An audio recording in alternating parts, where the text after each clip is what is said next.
Schutel. Vamos juntos unir corações e pensamentos para que nesta noite consigamos abrir o coração para aprender com simplicidade mais uma grande lição deste livro, Obreiros da Vida Eterna.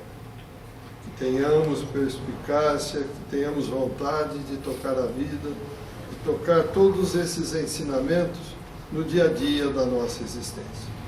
Para isso, agradecemos a Deus, nosso Pai, que nos permite estarmos aqui reunidos mais uma vez, a Jesus, nosso mestre, modelo e guia, que se dignou um dia nos ensinar o que fazer, como fazer, para que nos reencontremos nas hostes celestiais.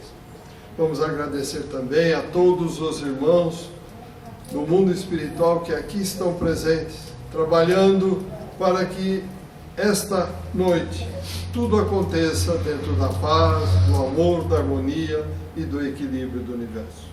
E com a permissão do dirigente espiritual da noite, vamos iniciar este encontro unidos todos mentalmente na prece. Pai nosso que estás por toda parte do universo, santificado seja o vosso nome, venha a nós o vosso reino, seja feita a vossa vontade aqui na terra, assim como em todos os lugares desse espaço infinito. O pão nosso de cada dia, necessário ao sustento físico e espiritual, nos seja dado hoje e sempre. Perdoe, Pai, as nossas ofensas, porém somente na mesma medida em que perdoarmos aqueles que nos ofendem. Não nos deixeis cair em tentações da matéria, mas livrai-nos, Senhor, de todos os males, pois somente a Ti pertence o reino, a glória e o esplendor para todo o sempre. Graças a Deus, a Jesus e aos benfeitores. Que assim seja. Continuamos então o estudo com a Sirlene, capítulo 12. Boa noite a todos. Estão me ouvindo bem? Aí no fundo, está ouvindo bem? Normal? Então tá bom. Eu estou muito contente de estar aqui. Que a paz e o amor de nosso Senhor Jesus Cristo nos nossos corações em aprendizado nessa noite, né? Dando continuidade aos estudos de Obreiros da Vida Eterna. A gente vai hoje estudar o capítulo 12, que se chama Excursão de Adestramento. Vocês estão lembrados, semana passada, né, pessoal? Mudou a tarefa de André Luiz e aquela equipe dele, né? Então agora a tarefa é outra e eles vieram para a Terra para auxiliar 5 pessoas muito queridas. Né? Aqui, pessoal, eu fiz uma sinopse mesmo, para a gente saber mais ou menos o que a gente vai estudar, tá?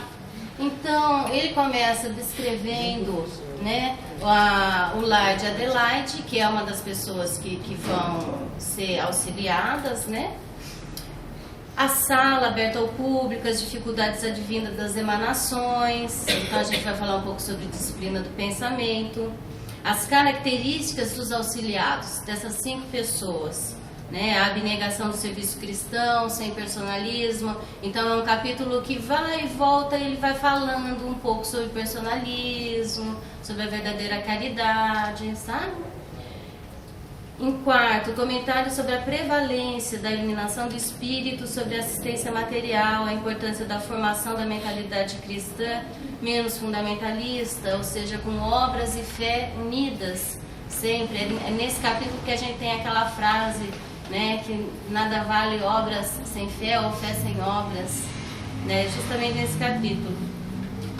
A tarefa da equipe, que é auxiliar essas 5 pessoas a serem levadas até a casa transitória para uma preparação, para uma conversa, né, faz parte desse auxílio que eles vão prestar. Cada um a gente vai observar que vai interpretar esta excursão que eles fazem de uma forma muito diferenciada.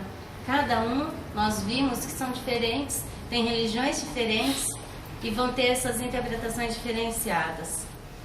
E 2 pontos, pessoal, que é bem interessante, dá pra gente aprofundar muito, que já está no finalzinho do capítulo, e esse finalzinho a gente vai deixar para a semana que vem. A gente vai ter 2 encontros nesse capítulo, né? O de hoje e semana que vem. Então, o que ele comenta muito, né? A cada um conforme as suas obras, e a relação entre vontade, a nossa própria vontade e a vontade de Deus. Então eu fui pesquisar umas mensagens de Emmanuel que fala sobre vontade divina. E como é um assunto, eu acho que é bem instigante, bem importante, a gente vai aprofundar um pouco mais. O capítulo todo ele é muito descritivo e narrativo. Ele não vai ter grandes reflexões filosóficas ou morais. É mais nesse finalzinho. Tá? Então eu vou passando rapidinho pela narrativa, pessoal. E talvez a gente consiga terminar hoje o capítulo todo. E semana que vem a gente vai retomando esses pontos para refletir nas questões morais mais importantes. Tá? Talvez a gente não dê conta de terminar hoje, então a gente termina semana que vem e aí olha essas mensagens de Emmanuel que fala sobre essa questão da nossa vontade e a vontade de Deus. E o desencarne é algo que ainda pega muito nessa questão, né? Até que ponto a gente de fato, né, a gente pede tanto que seja feita a vontade do Pai. Mas será que é isso mesmo que a gente quer? Será que é isso que a gente deseja de todo o nosso coração? Será que a gente não fala só porque está dentro da oração, é isso, mas no fundo a gente quer que a nossa vontade seja feita? Né? Então, tudo bem, tá, gente? Eu também quero que a minha vontade seja feita, muitas vezes, né, prevalecendo sobre a vontade de Deus. Mas é muito importante que ao menos a gente tenha consciência disso, né? E não se engane. Né? Então, tudo bem, Pai, eu quero que a minha vontade seja feita, então que não seja feita a sua. Então como é que a gente tem que mudar a nossa mentalidade com relação a isso, né? E todos os momentos que a gente realmente não conseguir que a nossa vontade seja como a do Pai, de fato a gente precisa repensar até mesmo as nossas próprias vontades, que as motivam e por aí vai. Então, vamos começar na narrativa mesmo do capítulo. Eles começam escrevendo um pouco o lar coletivo de Adelaide, que é uma das assistidas, né? A equipe do André Luiz, né? Que tem ele, o assistente Jerônimo, que lidera, o padre Hipólito e a Luciana. E eles vão estar sediados nesta casa de Adelaide, que é um lar que assiste à infância carente, né? E ali eles vão recolher a irmã Albina, o Dimas, Fábio, Cavalcante, além da própria irmã Adelaide, né? E serão conduzidos à casa transitória de Fabiano, justamente para essa excursão, né? Excursão de adestramento. Eles chamam de adestramento, é uma palavra hoje que a gente até não utiliza muito, mas seria de preparação, né? Seria um graduar nesse desenlace que eles vão viver, né? Então, ao mesmo tempo que eles estão sediados na casa transitória, no plano espiritual, na crosta estão no lar coletivo de Adelaide. Eles comentam, né, descrevem um lugar cheio de tranquilidade, segurança, um celeiro de bênçãos, sem criaturas perversas, o que é raro, né? Ou seja, é um lugar protegido, né? E com vigilância severa e abundância de fluidos salutares.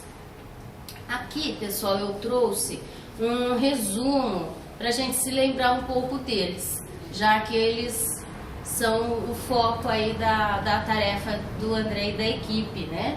Então a gente tem o Cavalcante, aqui eu trago os problemas que os estão levando para o desencarne, a religião, né, a que eles pertencem, e as características, o que fez com que, né, fosse feita essa essa equipe, organizado essa equipe para dar assistência a eles. Né? Então, o Cavalcante tem problemas digestivos, é católico romano, e o André comenta, né, que foi por belos sacrifícios ao próximo, ideais de renúncia às riquezas materiais. Albina, por insuficiência cardíaca, e ela é presbiteriana, né, então sempre teve um estudo muito aprofundado do Evangelho e educação da infância e da juventude no ideal cristão. Adelaide, por enfraquecimento geral. Fábio, tuberculose. Dimas, cirrose. E esses últimos 3 espíritas, né? E eles comentam, né? Adelaide construiu o lar para a orfandade e é amiga de Bezerra de Menezes. Fábio, estudioso, amante do dever, da meditação e da espiritualidade superior, sem sectarismo e paixões. Mobiliza energias magnéticas em assistência oculta. E Dimas, assíduo colaborador em tarefa obscura igualmente e com faculdades mediúnicas apreciáveis. Então, só para retomar do capítulo anterior, que foi mais ou menos essa introdução, né, a essa tarefa deles, porque como eles vão ter interpretações muito diferenciadas dessa excursão, é interessante porque depois a gente vai linkar com a procedência religiosa deles, tá bom? Então, eles são recepcionados lá na casa de Adelaide pela Irene, que é trabalhadora espiritual da casa e está assessorando essa equipe, né? E ela os leva para visitar a casa, né? Muito comum, como a primeira vez que alguém vai, por exemplo, na creche, né? A gente apresenta, mostra, né? Todos os lugares, as salas. E é aqui que a Irene está fazendo isso com eles. E eles começam visitando a sala de reuniões, porque era um lar onde havia reunião pública também, espírita, né? E a Irene comenta, né, que o trabalho ali era árduo, né? De todos os trabalhos que eles tinham, era o lugar mais difícil. Por quê? Em função das emanações mentais, né? E ela nos diz: os pensamentos exercem vigoroso contágio e faz-se imprescindível isolar os prestimosos colaboradores de nossa tarefa, livrando-os de certos princípios destruidores ou dissolventes. Ou seja, é algo para a gente refletir muito sobre a disciplina do nosso pensamento. Isso é importantíssimo, é onde tudo nasce, né? A disciplina da nossa própria vibração, né? O que eu estou sentindo, né? Identificar, saber sempre o que está sentindo, né? Isso é bom? Isso tem algum fundamento? Quais as motivações desse meu sentimento? O que isso está me levando a pensar? Isso que eu estou pensando, que eu estou sentindo, é condizente com os meus valores cristãos? Muitas vezes não, gente, né? A gente tem uma cultura hoje no planeta Terra que é absolutamente contrário ainda às diretrizes cristãs. A verdade é bem essa: o mundo vai pedir que a gente acumule, que a gente vença, que consiga, e etc, etc, etc. E o Cristo pede que a gente faça tudo o contrário disso. Então, é muito importante, é muito fácil a gente se enganar, porque há muito tempo a gente está fazendo isso, em outras religiões, nas nossas encarnações anteriores, né? Então, a tendência que nós temos é essa vigilância importante, né? E muitas vezes a gente vê a casa espírita ou o templo a que pertencemos, ou em um lugar onde a gente vai se limpar de todas as mazelas, né, que a gente tem lá fora, ou vem e fica com a cabeça toda cheia de minhoca, né, e preocupações. Não que isso não seja legítimo, isso é legítimo, mas a gente precisa começar a se esforçar a conversar com o Pai, né, de boa. E ver na casa espírita ou em qualquer templo que a gente vá como asas abertas desse Pai e dessa espiritualidade, que vai nos aconchegar, nos consolar, né? E quanto maior a abertura do nosso coração, né, a gente vai sentindo que a gente chega, eu mesma, né, fazia tempo que eu não falava, estava um pouco nervosa, né, sempre bobagem minha, né, dou aula quase todo dia, mas chego aqui, então já entrei e senti imediatamente o universo à parte que nós temos aqui, né, e simplesmente diluiu assim completamente meu nervosismo. Por quê? Porque a gente está muito aparado, muito, né? E a gente precisa ter essa dimensão, né? De que os nossos pensamentos são fundamentais para que a gente possa receber o auxílio da espiritualidade, né? Se a gente ficar com a mente cheia de minhocas, a gente fica com uma couraça mesmo, né? Que não permite o auxílio deles, né? Depois a gente diz, não funcionou direito, lá a casa é meio fraca, né? A culpa nunca é nossa, né?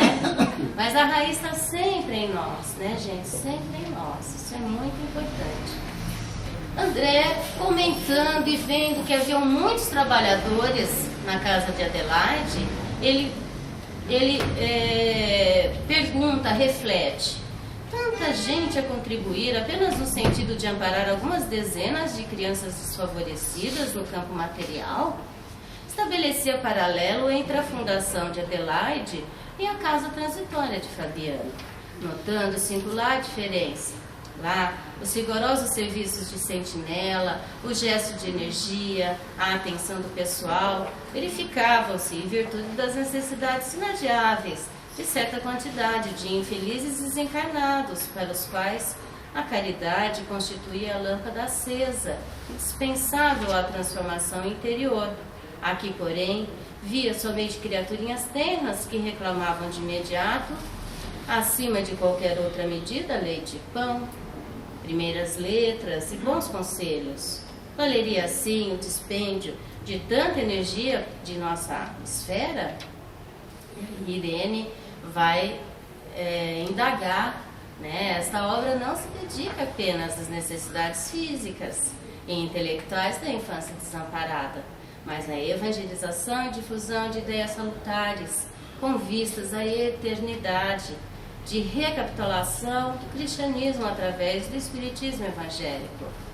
As concepções espirituais não se desenvolvem em outras instâncias de moldes tirânicos, dogmas obsoletos ou de interpretações literais, né? E nós sabemos muito bem o quão repressoras ainda são muitas religiões, né? E a gente sabe que a repressão, tão somente ela é altamente deletéria, né? Isso desde Freud nos avisa, né, que tudo que é reprimido cresce no escuro e explode como vulcão. A repressão ela não é a solução, mas o aprendizado, a reeducação, né, a transformação de si mesmo, verdadeiramente, né? E aqui ela comenta, fundamentalmente o que se espera é uma formação, né, de uma mentalidade cristã menos repressora, mais reflexiva, mais raciocinada, menos dogmática, coisas todas que levam ao fundamentalismo, né? Leva-nos a indagarmos ou imaginarmos que existe uma religião melhor que a outra. Isso é fundamentalismo. Outra coisa que o espírito também precisa tomar muito cuidado, né? O Biá não viu? Eu mesma já pensei muito que éramos melhores. Isso não é uma verdade, né? Pode ser melhor pra gente, mas não podemos julgar que as outras não sejam. Pelo contrário, o próprio Kardec nos pede que o Espiritismo seja o palco onde todas as culturas possam se encontrar, sem disputas, mas em nome da verdade, em nome de conhecer mais, né? Então, aqui o que a gente vê, a iluminação do espírito prevalecendo sobre a assistência material, né? A soco humilde, o teto acolhedor.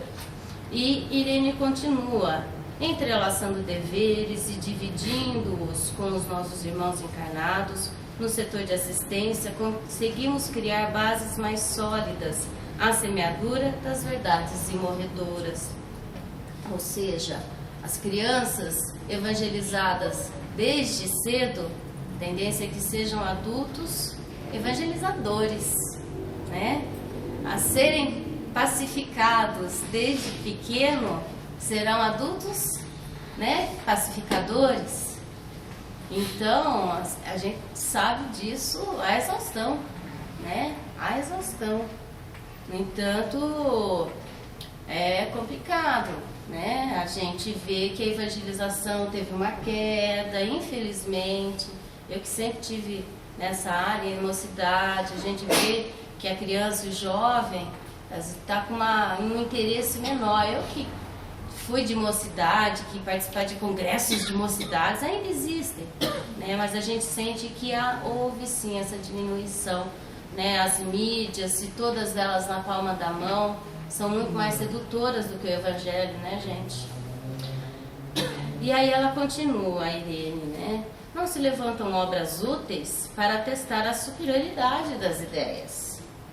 Ou seja, as obras verdadeiramente úteis não se fazem para se dizer que é maior ou que é melhor, né? Mas pelo contrário, né? Os mentores da vida divina apreciam o servo pela dedicação que manifeste a responsabilidade na realização do bem efetivo, voluntariamente aceito, né? A responsabilidade voluntariamente aceita formam traços animados, laços, vínculos, né? Formam constelações, formam egrégoras, vinculações nas quais nós influenciamos uns aos outros. É uma família espiritual mesmo que nós formamos, né, gente? Entre os dois mundos. Como vem, a luz divina prevalece sobre a benemerência humana, porque esta, sem aquela, pode muitas vezes degenerar em personalismo devastador. Compreendendo-se, todavia, em qualquer tempo, que a fé sem obras é irmã das obras sem fé. Então aqui ela já dá mais um toquinho, nada é à toa, né? O André Luiz, ele vai pontuando assim aos poucos, né? Então ele enfatiza que essas 5 pessoas que vão ser auxiliadas, né? Elas exerceram o bem sem ostentação, né? Exerceram o bem sem, muitas vezes com obscuridade. Opa! Né, na obscuridade. E tá ligado na tomada, Marta? Eu tenho. Então, aqui outra coisa importantíssima. E lá no finalzinho, quando a gente for discutir semana que vem a vontade divina, a gente vai ver que a gente vai voltar um pouquinho aqui.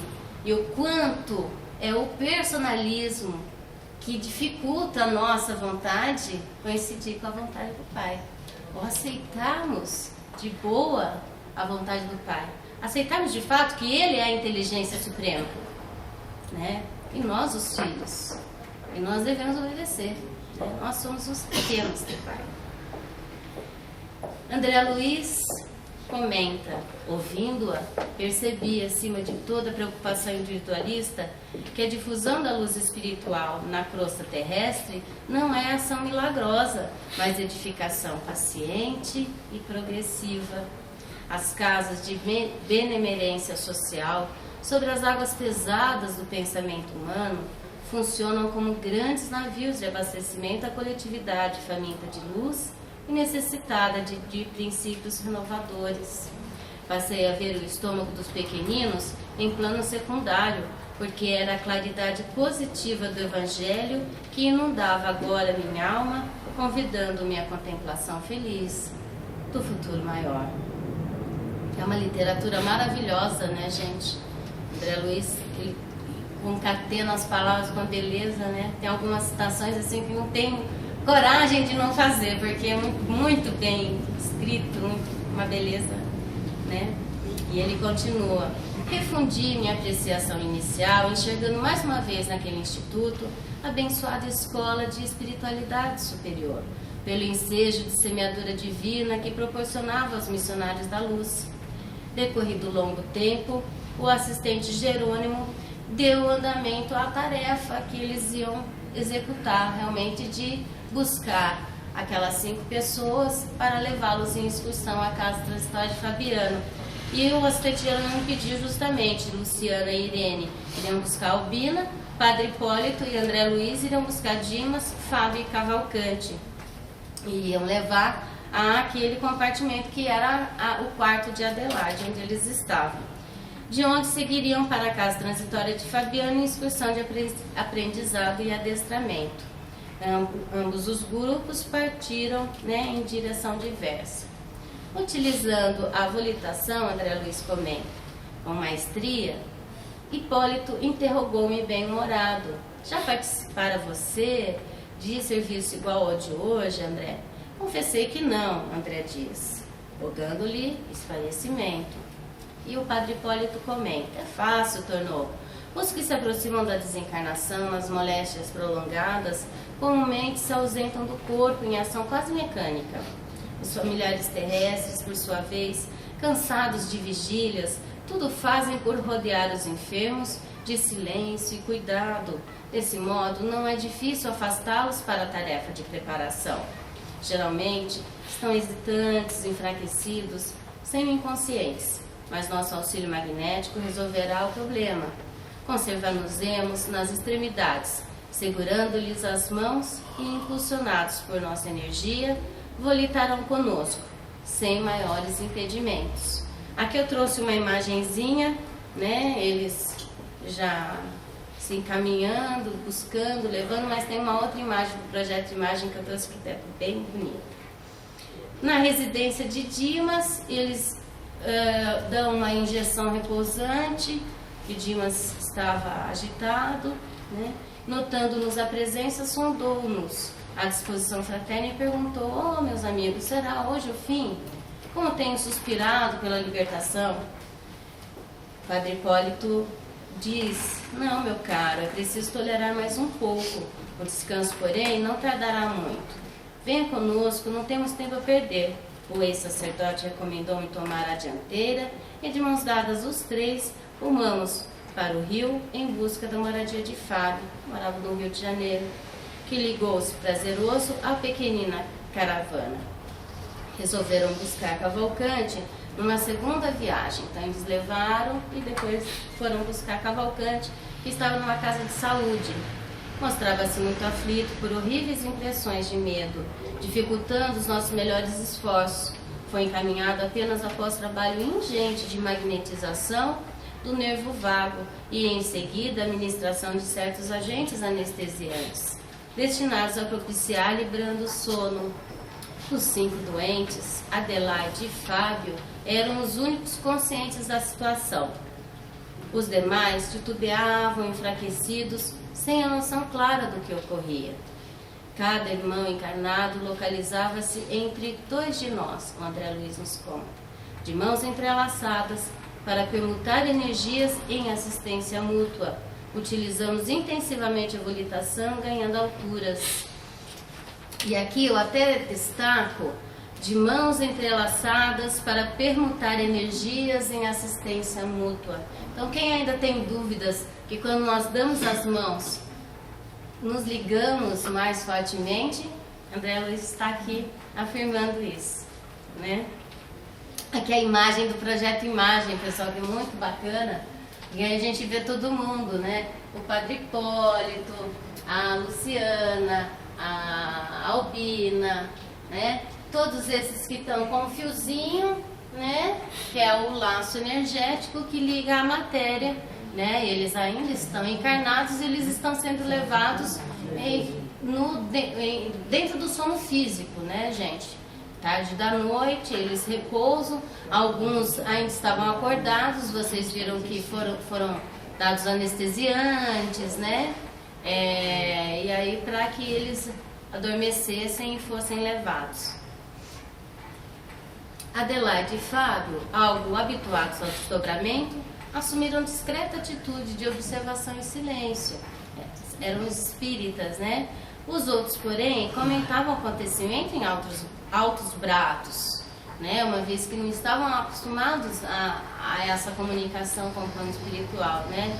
E a Albina, que é a presbiteriana, né? Oh, grande Deus, estaremos nós no glorioso carro de Elias, né? Eu não sei se vocês lembram uma palestrinha que eu dei aqui de João Batista, eu até comento um pouco de Elias, né? Com o mesmo espírito. E aí ela já se lembra, né? Porque é algo muito marcante do Velho Testamento, né? Elias, ele se vai num carro de fogo. E Cavalcante, dá-me forças, ó Pai de misericórdia, falta a minha confissão geral, ainda não recebi o viático. A extrema-unção, né? O rito católico de despedida, de confissão e de bênção de um sacerdote, assim, né? Quando a pessoa está assim nas últimas. Ó, não me deixeis enfrentar os vossos juízos com a consciência mergulhada no mal. A gente vai observando que eles vão, né, conforme a mentalidade, o repertório que eles têm, né? E André Luiz continua: atravessada a região estratosférica, a ionosfera surgia-nos à vista, apresentando enorme diferença por causa do afluxo intenso dos raios cósmicos em combinação com as emanações lunares. Espantado, Dimas perguntou em voz alta: que rio é esse? Oh, tenho medo, não posso atravessá-lo, não posso. E aqui eu trouxe, pessoal, até algumas imagens para a gente saber do que a gente está falando, né? Eu pelo menos aprendi isso no colegial faz bastante tempo, né? Então a gente tem, né, aqui as distâncias. Então a 14 metros a gente tem o término da troposfera, que é chamada de troposfera, né? Mas se a gente for contar da crosta mesmo até a camada de ozônio, a gente tem cerca de 50 quilômetros. A camada de ozônio que ainda, né, corajosa, heroicamente, ainda existe, né? Não porque nós cuidamos muito dela, né? Temos a mesosfera e aí mais 350 quilômetros a gente vai ter a ionosfera. Né? E aqui que a gente vê a aurora, né? As auroras boreais. Eu até trouxe outra imagem, que talvez seja isso que ele tenha visto e tenha pensado que fosse um rio luminoso, né? Porque se assemelha muito mesmo. E nada mais do que massa coronal do Sol, que o Sol ejeta e a nossa magnetosfera manda para os polos. É por isso que a gente não tem a aurora boreal em São Paulo, né? Que pena, né? Tem só no Polo Norte, mesmo na Antártida, eu não sei, tem também? Austral, não é boreal, é astral, isso mesmo, né? Tá. Aí o André Luiz nos conta: o impulso magnético inicial fornecido por Jerônimo era, no entanto, excessivamente forte para sofrer solução de continuidade, ante tão débil resistência. Porque ele resistiu, né? Ele ficou com medo. E o grupo avançou sem recuos, até que muito além alcançamos o asilo de Fabiano, onde a irmã Zenóbia nos acolheu de braços carinhosos. Congregávamos, o André Luiz continuando nos relatando, todos nós, os componentes da missão socorrista, os enfermos e mais 6 amigos desses últimos, detentores de elevados conhecimentos. Então já tinha uma equipe lá para recepcioná-los, né? Em pequena sala posta à nossa disposição, Botuso, por gentileza, aplicou vigorosos recursos fluídicos em nós tutelados, que os receberam como crianças incapacitadas de imediato julgamento, exceção de Adelaide e Fábio, que se mantinham cônscios do fenômeno. Em seguida, o prestimoso Jerônimo tomou a palavra e dirigiu-se a eles comentando: amigos, o concurso desta noite não se destina à cura do corpo grosseiro, posto agora à distância pelas necessidades do momento. Tentamos revigorar-vos o organismo espiritual, preparando-vos o desligamento definitivo, sem alardes de dor alucinatória. Devo confessar-vos que, Retomando o vaso físico, experimentareis natural piora de vossas sensações, agravando-se-vos a tortura, porque os remédios para a alma na presente situação intensificam os males da carne. Certificai-vos, portanto, de que as providências dessa hora constituem ajuda efetiva à libertação. De retorno ao antigo ninho doméstico, encerrada essa primeira excursão de adestramento, encontrareis mais tristeza no terreno da crosta, mais angústia nas células físicas, mais inquietude no coração, porque a vossa mente, no processo das recordações instintivas, terá fixado, com maior ou menor intensidade, o contentamento sublime deste instante. Preparai-vos, pois, para vir até nós, solucionai os derradeiros problemas terrestres e confiai na proteção divina. E após essa fala do Jerônimo, André Luiz narra: logo após, verificou-se breve intervalo, durante o qual permaneceríamos à vontade. O assistente fora rápido nas explicações, esclarecendo-nos que condensava os assuntos em curtas sentenças, atendendo à incapacidade mental dos beneficiários, impotentes ainda para penetrar o sentido das longas dissertações. Com efeito, os companheiros recebiam parcialmente o alentador aviso. Então, uma conversa breve, né, muito singela, muito doce, né, para que eles, né, fossem se acostumando, tivesse essa gradação. Eram atingidos pelo socorro magnético positivo, mas as ideias que faziam do acontecimento eram muito diversas entre si. O plano impressivo da mente grava as imagens dos preconceitos e dogmas religiosos com singular consistência. E aí as impressões que eles tiveram, né, nesse tempinho depois que foram recepcionados, o Jerônimo fala essas palavras para ele, né? Dentro dessas palavras, é interessante de repente a gente pensar nessa frase, né, pessoal? Os remédios para a alma na presente situação intensificam os males da carne. O que podemos interpretar disso? Precisa desligar, né? Precisa ter um deslocamento, né? E aí a gente vai aos poucos, né, nesse processo desidentificando, né? E esse processo de morte depurando, né? Depurando o que ainda existe a ser drenado, né? Então ele diz aqui, olha, os remédios para a alma deles, né, intensificariam os males da carne, uma vez que, aumentando os males da carne, desencadearia o desencarne, justamente, né? Daí essa, não é desidentificação, não é bem a boa palavra, é o acoplamento, verdadeiramente, né? A ligação efetiva, né? Do espírito, da maior parte do perispírito, e com o que existe de perispírito junto ao corpo físico.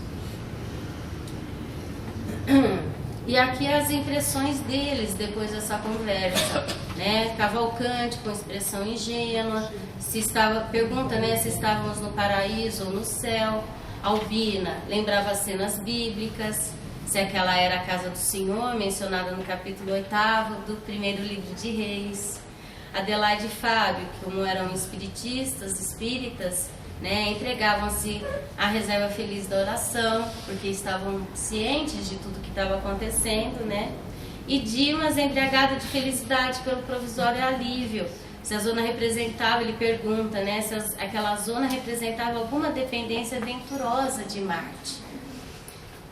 Então vocês vejam, né, nesse momento, algo que me ocorreu nesse pedaço, até que Jerônimo diz, né, falamos pouco, falamos devagar, né, pausadamente, sem grandes elucubrações, em função da situação deles mesmos, que é uma situação de altíssima vulnerabilidade, né, vulnerabilidade física, psicológica, emocional, é um momento de transição que realmente aumenta a sensibilidade, né? E a vulnerabilidade. Então, o que me ocorreu é que a gente poderia até fazer um paralelo com o próprio trabalho de doutrinação, o trabalho de dialogar com os irmãos na reunião mediúnica, e que igualmente precisa ser assim, né? Verdadeiramente simples, né? O foco é coração, né? Independente de quem esteja ali, nós estamos doando o nosso coração, né? E não atentar ao intelecto, atentar à harmonização emocional, né? A ciência, conforme a disponibilidade, a disposição daquele com o qual nós estamos dialogando, né, pessoal? Então, me lembrou muito quis fazer esse paralelo. Aí, o Jerônimo continua. A transformação compulsória pelo decesso reintegrará a criatura no patrimônio de suas faculdades superiores. O trabalho, porém, não pode ser brusco, sob pena de ocasionar desastres emocionais de graves consequências. Urge considerar a necessidade da medida, isto é, da gradação. Há, contudo, observação valiosa a destacar. Como vemos, não é a rotulagem externa que socorre o crente nas supremas horas evolutivas. É justamente a sementeira do esforço próprio, os serviços da sabedoria e do amor, que frutifica no instante oportuno, através de providências intercessórias ou de compensações espontâneas da lei, que manda entregar as respostas do céu a cada um por suas obras, a cada um conforme as suas obras, né? E esse ponto nós vamos aprofundar bastante semana que vem. Eu já trouxe várias passagens evangélicas, algumas mensagens de Emmanuel, como vai nos deixar ainda mais claro essa questão, né? Como as nossas obras são verdadeiramente as nossas extensões, né? E essa frase incrível, né, que ele comenta na sequência: todo lugar do universo, portanto, pode ser convertido em santuário de luz eterna, desde que a execução dos divinos desígnios seja a alegria de nossa própria vontade. Vejam esta frase, gente. Impressionante, né? Impressionante. Está aqui, está tudo aqui, né? Impressionante. Demais, né? E o André Luiz narra: fim da colheita, aqui já concluindo o capítulo, fim da colheita de preciosos ensinamentos, começamos a regressar, terminando assim a nossa feliz excursão. Devolvendo os enfermos aos leitos de origem, verificamos as impressões diferentes de cada um. Opa! Eu acho que acabou mesmo, hein? Sem sinal. Ué? Não? Ué? Bom, sem as imagens, então... Cadê meu livro? Ah, daqui. Ó, na hora que a tecnologia nos deixa, nada como um livrinho, né? Aqui, eu finalizei. Aqui, porque tá aqui, coisa, né? Tá ligado, né? Uai.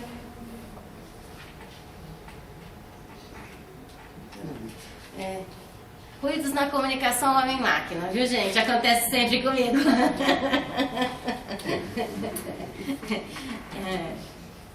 Então, aqui ele finalizando, né?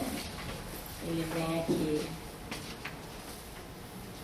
Devolvendo os enfermos. Posso continuar? Devolvendo os enfermos aos leitos. Opa! Aqui. Sei não, hein, vai dar. Aqui. Fábio demonstrava infinito conforto no campo íntimo. Cavalcante acordou, isso já devolvidos, né? Aqui. Né? Já devolvidos às casas e acordados no dia seguinte. Fábio demonstrava infinito conforto. Cavalcante acordou pensando em recorrer à Eucaristia. Dimas chamou a esposa e comentou: olha, que maravilhoso foi meu sonho de agora, primeira de rio caudaloso e brilhante, né? As auroras boreais, que atravessei com o auxílio de benfeitores invisíveis, chegando em seguida à grande casa cheia de luz. Pousou a descarnada mão na testa úmida e exclamou: ah, como desejaria lembrar-me de tudo. Tenho a impressão de que visitei um mundo feliz, recebendo ensinamentos de grande significação, mas a cabeça falha. A companheira tranquilizou-o, exortando-o a dormir. Realizara-se a primeira excursão de adestramento com os amigos, que dentro em breve viriam ter conosco. Congregados de novo na abençoada instituição de Adelaide, deliberou Jerônimo o nosso retorno à casa transitória de Fabiano, para descansar e servir em outros setores, toda vez que a oportunidade de trabalho útil nos bafejasse com a sua bênção. E aqui a gente finaliza o capítulo na sua narrativa, né, pessoal, com algumas pontuações morais, mas o grosso mesmo, aí semana que vem, a gente vai no aprofundamento, tá? No a cada um segundo as suas obras, e nessa frase incrível que relaciona a nossa própria vontade à vontade do Pai, a alegria que temos em ver coincidente a nossa vontade com a vontade do Pai, né? E o quanto essa alegria é que nos santifica, é o que realmente nos coloca em conexão com o Pai. Então a gente vai aprofundar um pouquinho isso, pessoal, né?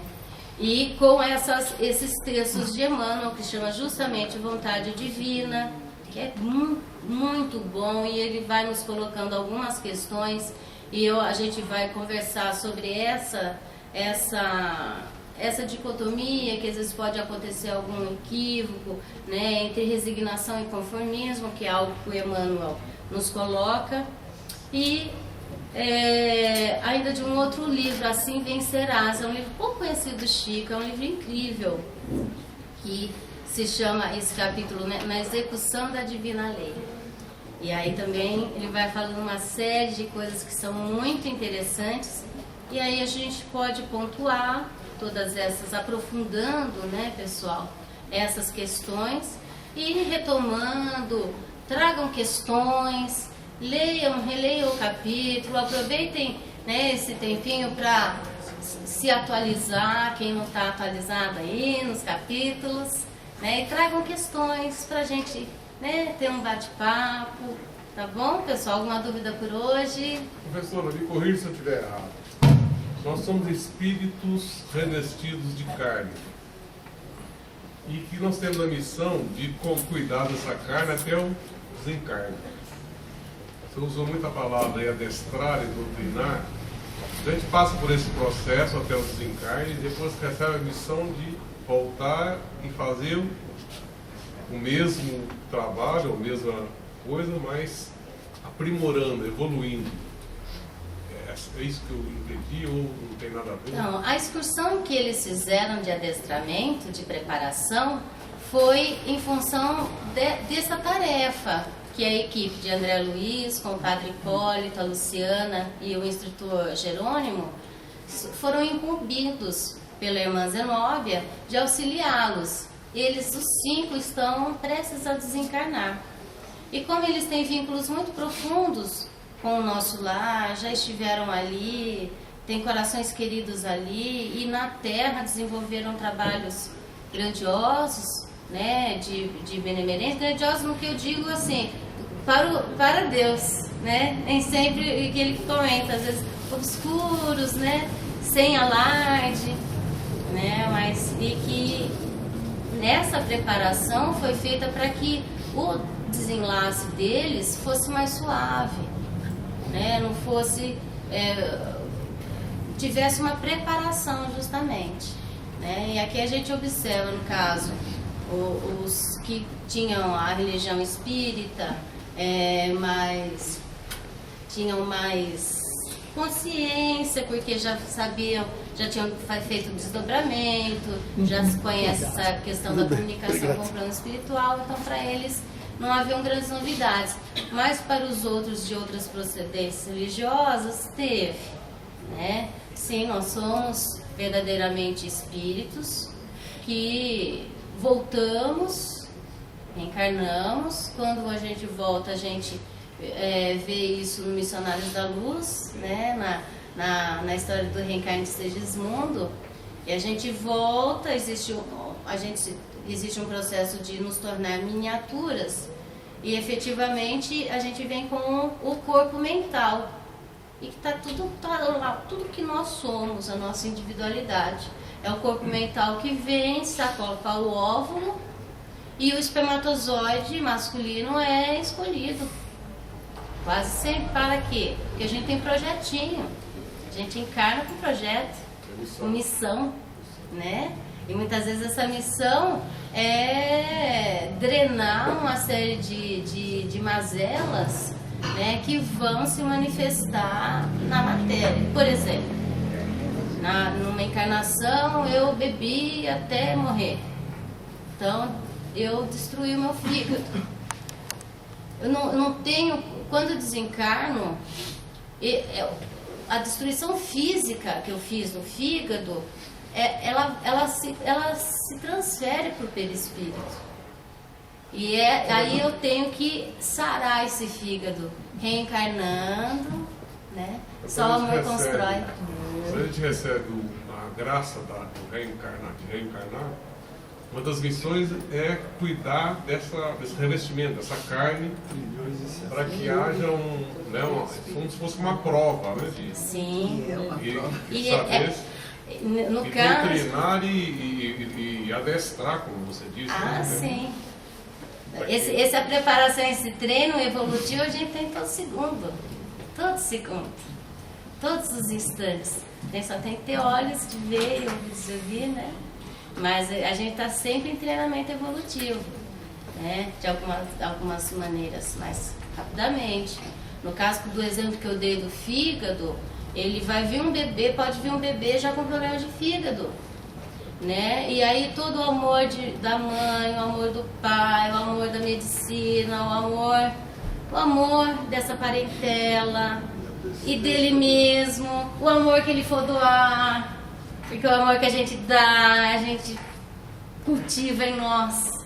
Cada vez que a gente se propõe a amar, mesmo que não seja aquela coisa apaixonada, não, eu vou amar. Mediunicamente a gente faz isso, né? Eu vou amar, independente de quem seja, né? Eu vou amar porque é meu irmão, porque precisa, eu me importo com ele. E isso que constrói a nossa capacidade de amar cada vez mais, né? E agora é expiação, no caso.